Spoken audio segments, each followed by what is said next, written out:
Serangan udara dan tembakan pasukan Israel menewaskan puluhan warga Palestina yang tengah mencari bantuan di Gaza, Palestina.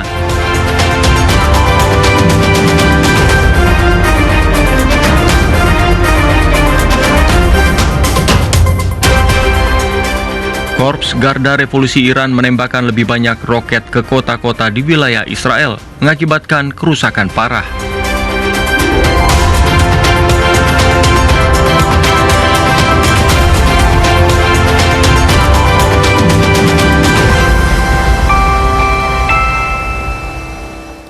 Selamat malam, Dunia Dalam Berita kembali hadir menjumpai Anda dengan serangkaian informasi dari berbagai penjuru dunia. Kali ini bersama saya, Ardianto Wijaya. Kita simak, inilah Dunia Dalam Berita Televisi Republik Indonesia selengkapnya.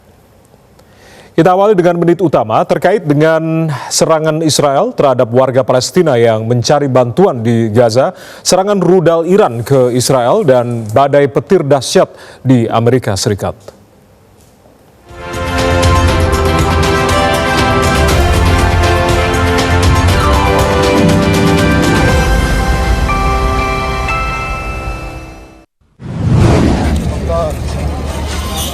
Warga Palestina yang tewas dan terluka akibat serangan udara dan tembakan pasukan Israel saat mencari bantuan di Beit Lahia, Gaza Utara, Palestina, dibawa ke Rumah Sakit Al-Shifa di kota Gaza, Gaza Utara hari ini. Kementerian Kesehatan Gaza menyatakan 6 warga Palestina tewas dan lebih dari 30 orang terluka dalam serangan udara Israel saat menunggu bantuan di Gaza Utara. Kantor berita resmi Palestina, Wafa, melaporkan Kementerian Kesehatan Gaza menyatakan 140 orang tewas akibat tembakan Israel dalam 24 jam terakhir. Sementara itu, sumber-sumber medis menyebutkan hari ini jumlah warga Palestina yang tewas akibat serangan Israel di jalur Gaza sejak Oktober 2023 telah meningkat menjadi sedikitnya 55.637 jiwa, yang sebagian besar adalah anak-anak dan wanita. Banyak korban masih tertimbun reruntuhan, tidak dapat dijangkau oleh ambulans dan kru pertahanan sipil. Sedikitnya 144 orang tewas dan 560 orang terluka dibawa ke rumah sakit di jalur Gaza selama 24 jam terakhir.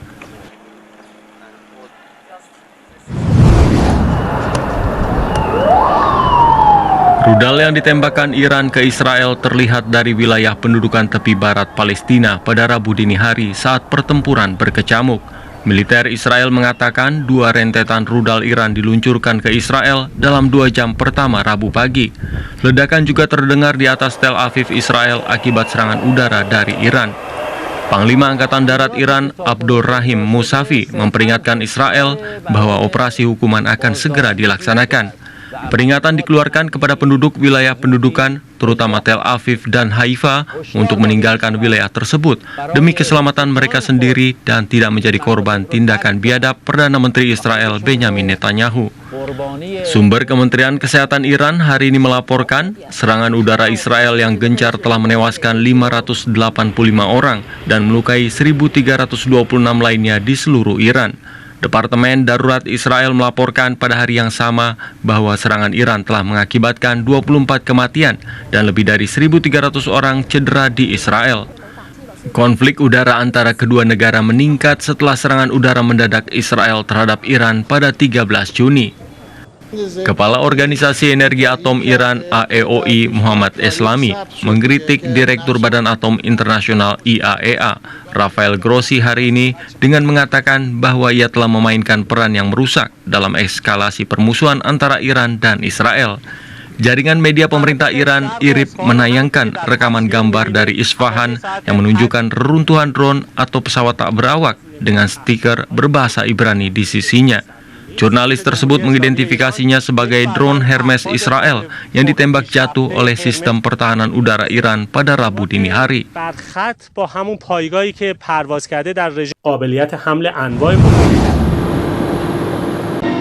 Kepala Staf Jenderal Angkatan Bersenjata Rusia Valery Gerasimov memeriksa pasukan yang bertempur di dekat kota Pokrovsk di Ukraina Timur. Kementerian Pertahanan Rusia melaporkan dalam kunjungannya ke garis depan tersebut, Gerasimov berharap pasukannya berhasil menguasai seluruh wilayah Donetsk, Ukraina Timur. Sementara itu, Sekretaris Dewan Keamanan Rusia Sergei Shoigu bertemu dengan pemimpin Korea Utara Kim Jong-un di Pyongyang, Korea Utara. Kedua pemimpin membahas rencana kerjasama untuk operasi militer khusus di wilayah Kursk yang berbatasan dengan Ukraina. Kim dan Shoigu juga membahas rencana untuk memperingati prestasi heroik tentara Korea Utara dalam operasi di wilayah Kursk, wilayah Rusia yang disusupi pasukan Ukraina tahun lalu. Korea Utara akan mengirim ribuan pekerja konstruksi militer dan pasukan penjinak ranjau ke wilayah tersebut untuk membantu pembangunan kembali wilayah Kursk. 조로 두 나라 사이의 포괄적인 전략적 동반. Badai petir dahsyat melanda Oklahoma, Amerika Serikat pada Selasa malam waktu setempat. Media lokal melaporkan tornado telah terlihat di Mayer County, Oklahoma sekitar pukul 10 malam. Badan Cuaca Nasional telah mengeluarkan peringatan tornado dan menyatakan angin kencang dan hujan lebat juga diperkirakan akan terjadi di sejumlah wilayah di Oklahoma. Sementara itu, hujan deras terus mengguyur Cina Selatan, menyebabkan banjir parah di beberapa wilayah provinsi Guangdong dan daerah otonomi Guangxi Zhuang. Jalan-jalan di wilayah Huaji dan kota Zhaoqing, Guangdong, terendam banjir yang memaksa puluhan ribu warga dievakuasi. Ketinggian air di Sungai Sui mencapai puncaknya pagi ini, melampaui level peringatan setinggi 5,22 meter.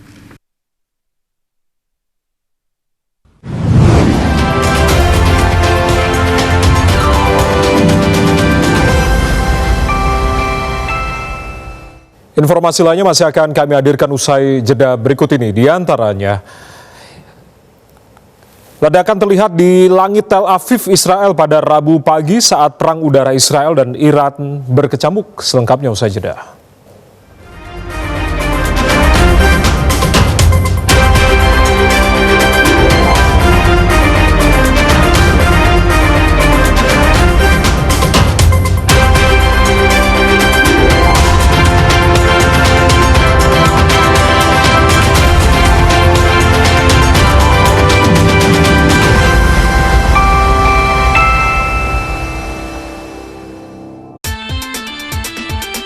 Pertandingan bulu tangkis paling bergengsi sejagat raya, BWF Series 2025. Saksikan aksi luar biasa para pebulu tangkis berebut supremasi dunia. Jangan lewatkan penayangannya, BWF Series 2025. Segera di TVRI Nasional dan TVRI Sport.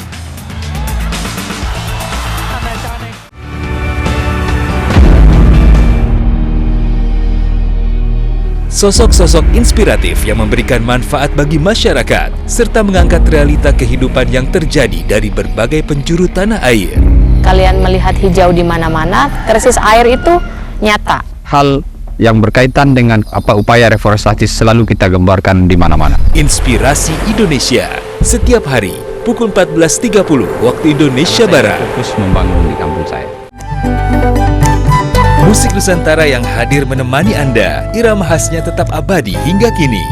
Bersama penampilan Wulan Alora, Kiki Amira, Shreya Maya, Devri Julian, iringan Keroncong Tujuh Putri, host Ibet Estria, Keroncong Lestari, Rabu 18 Juni 2025 pukul 21.30 waktu Indonesia Barat.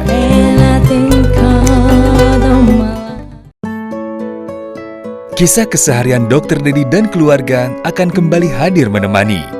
Duit ayah banyak, pasti kita jalan-jalan terus kan ya? Sebuah perjalanan yang lebih dalam dan penuh makna tentang pandangan akan problem sosial di sekitar kita. Apaan sih, lepasin? Saksikan Jendela Rumah Kita Reborn Season 2 setiap Kamis pukul 20 waktu Indonesia Barat.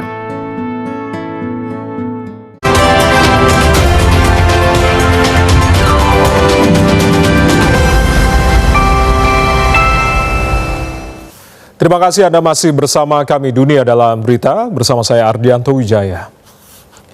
Saudara, Iran memperlihatkan lebih banyak roket yang diluncurkan ke wilayah Israel. Sirine berbunyi dan rudal terlihat terbang semalaman melintasi langit Israel.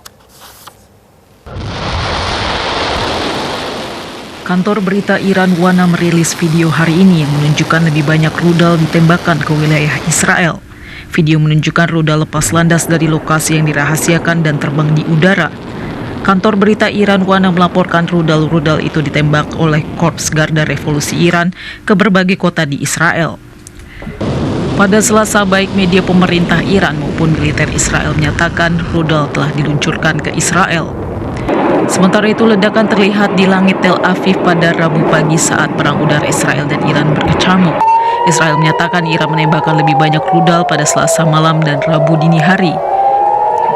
Sirine serangan udara berbunyi di Israel Selatan dan Tengah dan ledakan terdengar di Tel Aviv. Militer Israel menyatakan telah melakukan serangan terhadap 12 lokasi peluncuran rudal dan fasilitas penyimpanan di Teheran, Iran. Di Haifa, Israel, sirene berbunyi dan rudal yang ditembakkan dari Iran terlihat terbang semalaman melintasi langit Israel. Rudal Iran juga terlihat terbang semalaman melintasi Yerusalem hari ini saat militer Israel menyatakan rudal diluncurkan dari Iran ke Israel. Israel dan Iran saling serang sejak Jumat lalu hingga hari ini. Pejabat Iran melaporkan 224 kematian, sebagian besar warga sipil dalam 5 hari. Sementara itu, Israel menyatakan 24 warga sipil tewas. Menteri Keuangan Israel Bezalel Smotrich menyatakan hampir 3.000 warga Israel telah dievakuasi karena kerusakan akibat serangan Iran.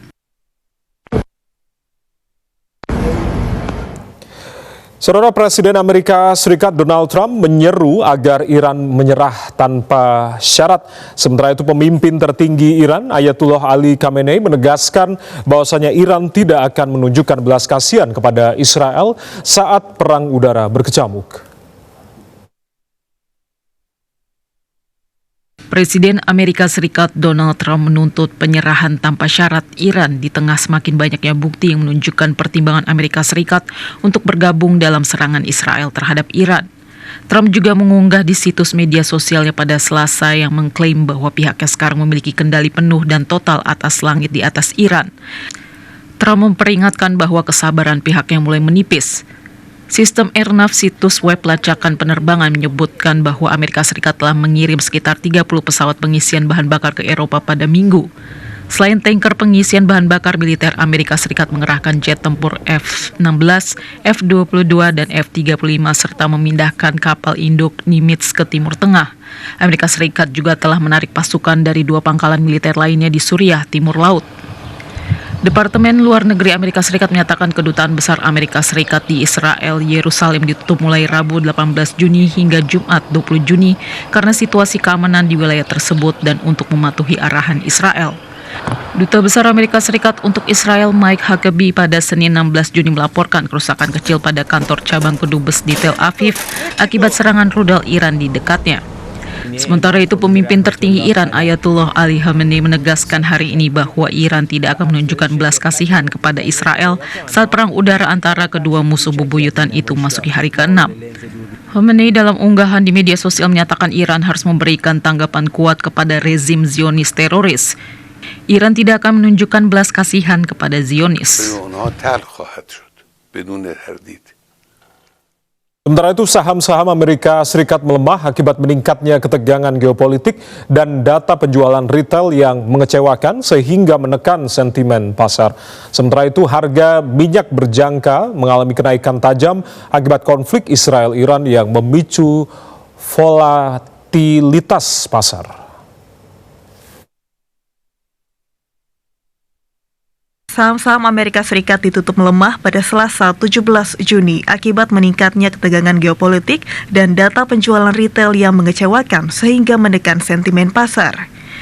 Semua indeks utama seperti Dow Jones, Standard & Poor's 500, dan Nasdaq memperpanjang kerugian dan ditutup lebih rendah setelah Presiden Amerika Serikat Donald Trump menuntut penyerahan tanpa syarat Iran di akun media sosialnya dan mengklaim Amerika Serikat mengetahui lokasi pemimpin negara itu. Di samping kecemasan geopolitik, investor juga berjuang dengan ketidakpastian baru tentang kebijakan perdagangan. Tekanan semakin bertambah dengan hasil mengecewakan pada penjualan retail Amerika Serikat yang turun 0,9% pada Mei, lebih dari yang diperkirakan para ekonom. Pasar saat ini fokus pada pertemuan kebijakan Bank Sentral Amerika Serikat, The Fed, yang diperkirakan akan mempertahankan tingkat suku bunga. Sementara itu harga minyak berjangka mengalami kenaikan tajam pada Selasa akibat meningkatnya konflik Israel dan Iran yang memicu volatilitas pasar. Harga minyak West Texas Intermediate atau WTI untuk pengiriman Juli naik 4,28% menjadi $74,84 atau $1.220.000 per barel di bursa berjangka New York. Sementara harga minyak mentah Brent untuk pengiriman Agustus naik 4,4% menjadi $76,45 atau $1.246.000 per barel di bursa berjangka ICE London, Inggris. Badan Energi Internasional IEA menyatakan meningkatnya resiko geopolitik menciptakan ketidakpastian besar di pasar minyak global dan menyebabkan harga minyak berfluktuasi. Perusahaan energi terkemuka seperti Shell, Total Energies, dan Enquist juga telah memperingatkan bahwa eskalasi lebih lanjut dapat mengakibatkan konsekuensi yang parah bagi infrastruktur energi global. Presiden Republik Indonesia Prabowo Subianto akan mengadakan pembicaraan dengan Presiden Rusia Vladimir Putin di Rusia untuk memperkuat kemitraan strategis. Presiden Republik Indonesia Prabowo Subianto akan mengadakan pembicaraan dengan Presiden Rusia Vladimir Putin dalam kunjungannya ke Rusia. Pembicaraan akan mengeksplorasi cara-cara untuk memperdalam kemitraan strategis yang tengah berkembang, seperti yang disampaikan para Menteri Luar Negeri pada Selasa 17 Juni. Menteri Luar Negeri Rusia Sergei Lavrov dalam pertemuannya dengan Menteri Luar Negeri RI Sugiono di Moskow, Rusia menyatakan Putin akan bertemu dengan Prabowo di Saint Petersburg pada Kamis 19 Juni. Rusia akan mengadakan forum ekonomi tahunannya di kota tersebut, tempat Putin memberikan pidato utama dan menjamu pemimpin asing. Menlu RI Sugiono menyatakan Presiden Prabowo Subianto akan mengunjungi Saint Petersburg pada 19 hingga 22 Juni untuk bertemu dengan Presiden Putin dan mengambil bagian dalam forum ekonomi internasional Saint Petersburg. Sementara itu, Lavrov menyatakan Rusia dan Indonesia harus berupaya memperdalam hubungan pertahanan, keamanan, angkatan laut, dan perdagangan mereka. Lavrov mengungkapkan, perdagangan antara Rusia dan Indonesia bernilai hampir 4,5 miliar dolar atau sekitar 75,3 triliun rupiah per tahun, seraya menyatakan bahwa perdagangan dan investasi bilateral harus ditingkatkan. Sebelum melanjutkan kunjungan ke Rusia, Presiden Republik Indonesia Prabowo Subianto dan rombongan terbatas transit di ibu kota Ceko, Praha. Di Praha, Presiden Prabowo Subianto menerima kunjungan Perdana Menteri Republik Ceko, Petr Fiala, untuk membahas peningkatan kerjasama di berbagai bidang, termasuk perdagangan. Presiden Republik Indonesia Prabowo Subianto menerima kunjungan Perdana Menteri Ceko Petr Fiala di hotel tempatnya singgah di ibu kota Ceko, Praha. Kedatangan Perdana Menteri Ceko Petr Fiala disambut langsung oleh Sekretaris Kabinet Teddy Indra Wijaya. Dalam pertemuan tersebut, Perdana Menteri Petr Fiala menyampaikan apresiasi atas kehadiran Presiden Republik Indonesia Prabowo di Praha di tengah agenda lawatannya ke Rusia. Meski bukan merupakan kunjungan resmi dan hanya transit sesaat, Perdana Menteri Ceko tetap meluangkan waktu secara khusus untuk bertemu dengan Presiden Indonesia. Dalam pertemuan itu, Perdana Menteri Ceko turut mengenang kunjungannya ke Indonesia 2 tahun lalu yang menurutnya meninggalkan kesan mendalam.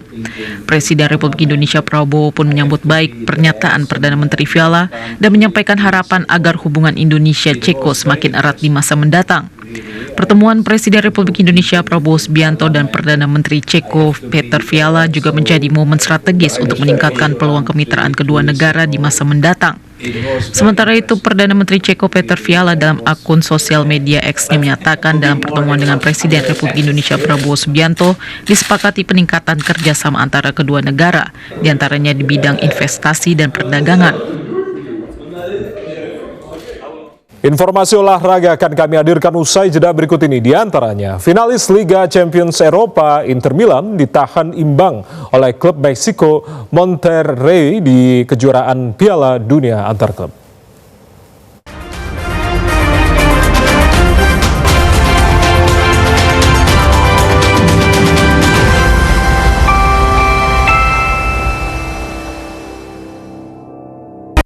Assalamualaikum. Waalaikumsalam.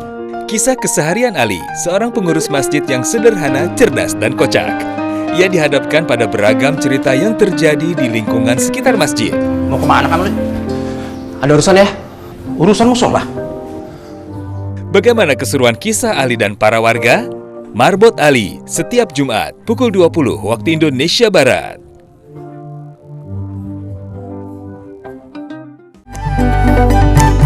Musik Nusantara yang hadir menemani Anda, irama khasnya tetap abadi hingga kini. Bersama penampilan Wulan Alora, Kiki Amira, Shreya Maya, Devri Julian, iringan Keroncong Tujuh Putri, host Ibet Estria, Keroncong Lestari, Rabu 18 Juni 2025, pukul 21.30 waktu Indonesia Barat. Awali hari dengan memperdalam pengetahuan akan Islam.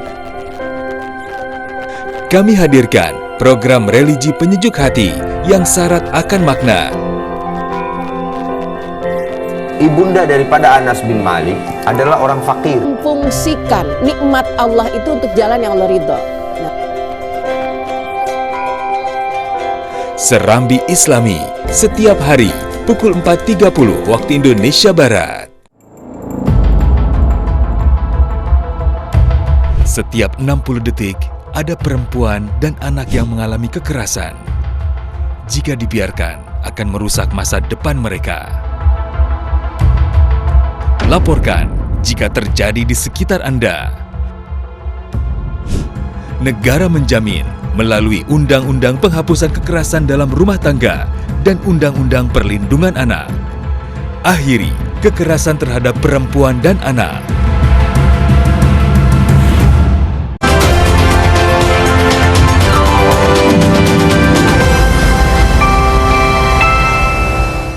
Ardianto Wijaya masih menemani Anda di Dunia dalam Berita Televisi Republik Indonesia. Kita menuju ke informasi olahraga, saudara. Finalis Liga Champions Eropa, Inter Milan, ditahan imbang 1-1 oleh klub Meksiko Monterrey dalam laga pembuka Grup E kejuaraan Piala Dunia antar klub. Sementara itu pada pertandingan Grup E lainnya, klub Argentina River Plate mengalahkan klub Jepang Urawa Red Diamonds 3-1. Mengecewakan. Pada laga grup E lainnya, klub Argentina River Plate membungkam sayap Facundo Colidio yang bertahan hingga turun minum. Memasuki 3 menit babak kedua, River Plate kembali. Pelatih Manchester City Pep Guardiola menyebut gelandang timnas Inggris Jack Grealish mungkin perlu pindah klub musim panas ini agar bisa lebih sering bermain setelah tidak dibawa ke Amerika Serikat untuk Piala Dunia antar klub. Pelatih Manchester City Pep Guardiola memberi sinyal bahwa gelandang serang asal Inggris Jack Grealish bisa meninggalkan klub pada musim panas ini. Pernyataan itu muncul setelah nama Grealish tidak masuk dalam skuad yang dibawa ke Amerika Serikat untuk mengikuti Piala Dunia antar klub FIFA 2025.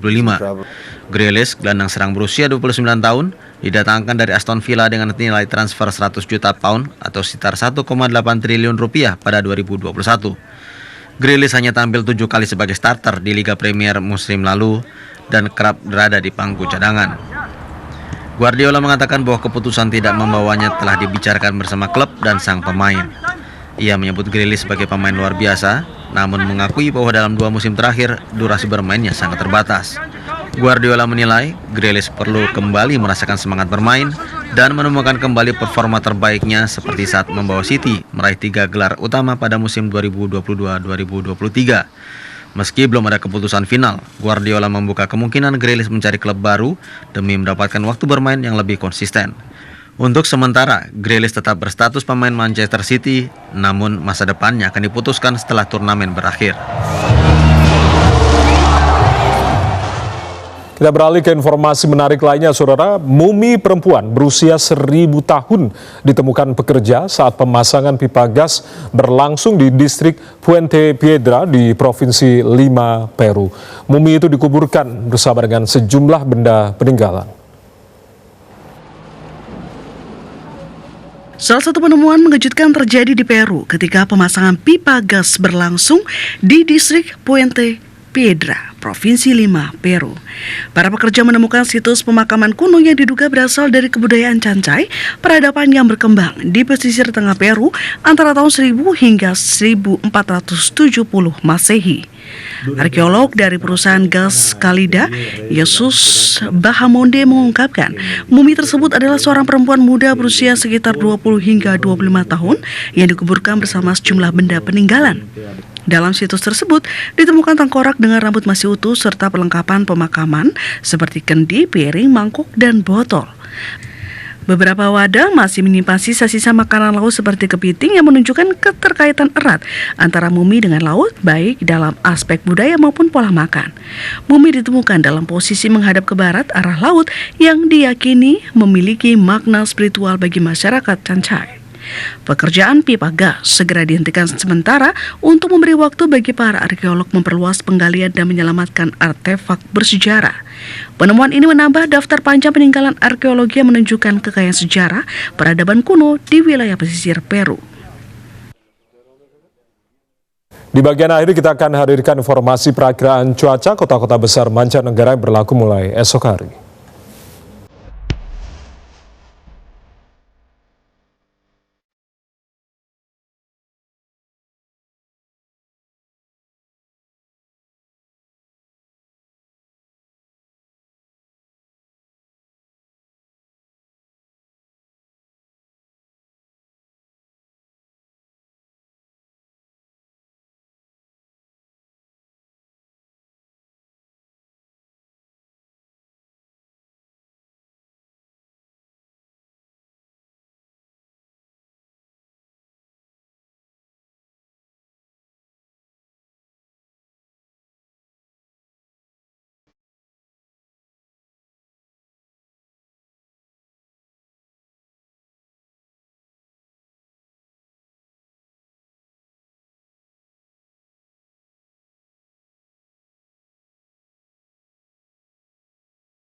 Demikian dunia dalam berita edisi kali ini. Saya Ardianto Wijaya mewakili teman-teman yang bertugas mengucapkan terima kasih atas kebersamaan Anda. Selamat malam dan sampai jumpa.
selalu tetap bergema di seluruh Nusantara. Keroncong lestari selamanya di bumi pertiwi, bergema ke seluruh negeri hingga ke seluruh bumi. Keroncong lestari.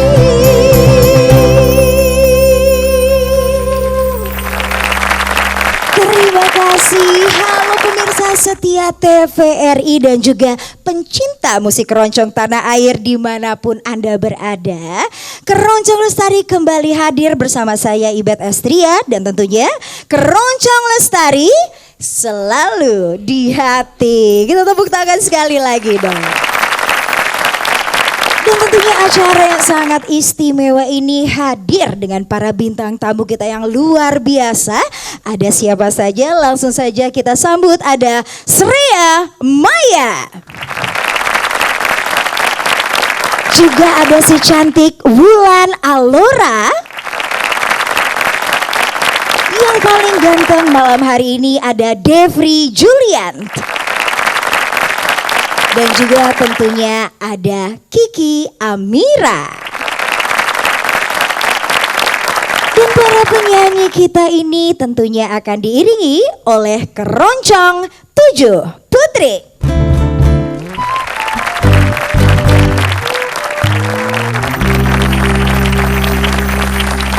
Indah sekali. Dan pemirsa, kolaborasi dalam keroncong bisa memberi angin segar bagi para pendengarnya.